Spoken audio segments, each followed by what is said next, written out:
ॲथरच्या दमदार स्कूटर्स आता कुडाळमध्ये ॲथर 450 आणि ॲथर रिस्टा। आजच भेट द्या Ather showroom, Mumbai Goa highway, Kudal, hotel spice कोकणच्या समोर। संपर्क 9730 10 64 77। हवामान बदलामुळे सिंधुदुर्ग जिल्ह्यात आंबा आणि काजू शेतकऱ्यांच्या झालेल्या नुकसानीपोटी शेतकऱ्यांना जिल्हा बँकेच्या वतीनं व्याजात 2% सवलत देण्यात येत असून जिल्ह्यातील 10,000 शेतकऱ्यांना याचा लाभ होणार आहे। येत्या 2 दिवसात या शेतकऱ्यांच्या खात्यावर ही रक्कम जमा होईल। या 2% व्याजदर सवलतीपोटी 2,20,00,000 रुपये एवढा निधी शेतकऱ्यांना वाटप केला जाणार आहे, याची माहिती जिल्हा बँकेचे अध्यक्ष मनीष तळवींनी दिली आहे।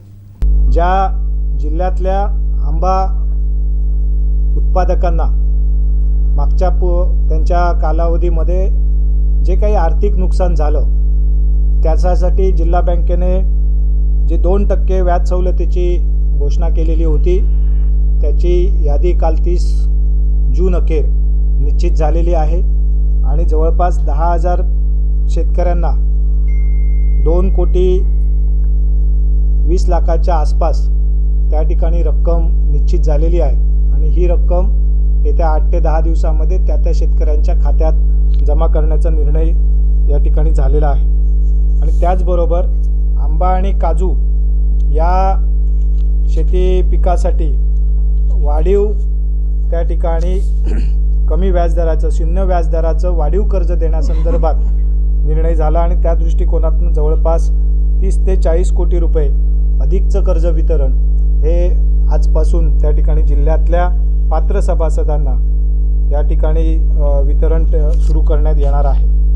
आणि त्याचबरोबर जिल्ह्यातल्या सगळ्याच महिला बचत गटांसाठी जे पूर्वी 5 लाखापर्यंतचं कर्ज विनातारण देत होतो ते विनातारण कर्ज या ठिकाणी 10 लाख रुपयाच्या मर्यादेपर्यंत देण्यासंदर्भातला निर्णय घेण्यात आलेला आहे की ज्यामुळे जिल्ह्यातल्या महिला सक्षमीकरणासाठी हातभार लागेल आणि जिल्ह्यातलं दरडोई उत्पन्न व्यवसाय वाढीतनं दरडोई उत्पन्न वाढीसाठी सुद्धा त्यानिमित्ताने हातभार लागेल या दृष्टिकोनातून हा निर्णय घेण्यात आलेला आहे।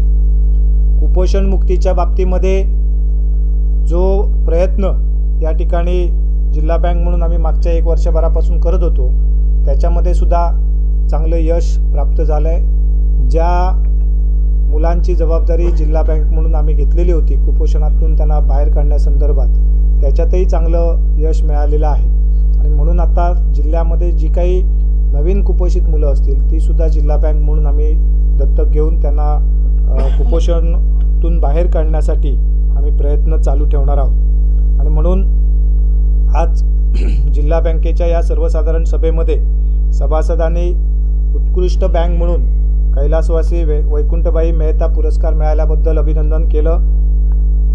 विविध सहकारी संस्थांना जिल्हा बँक स्वउत्पन्नातनं जे काही मदत करत आहे त्याच्याबद्दल समाधान व्यक्त केलं।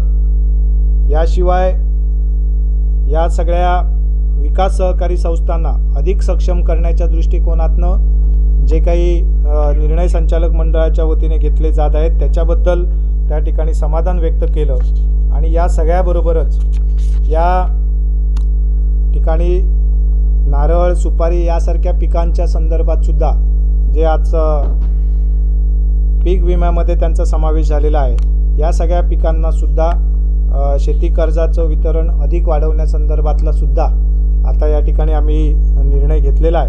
अशा प्रकारचे अनेक विषय हे आजच्या या सर्वसाधारण सभेमध्ये चर्चेला आले।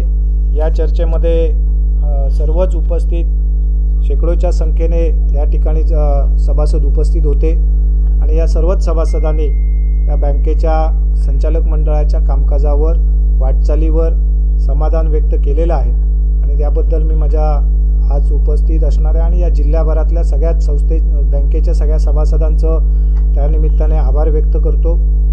जिल्हावासियांचा आभार व्यक्त करतो, आमच्या सर्व नेते मंडळींचे आभार व्यक्त करतो, आपल्या सर्व पत्रकार बंधू भगिनींचे आभार व्यक्त करतो आणि माझ्या सर्व सहकारी, संचालक, अधिकारी, कर्मचारी यांचेही या निमित्ताने आभार व्यक्त करतो।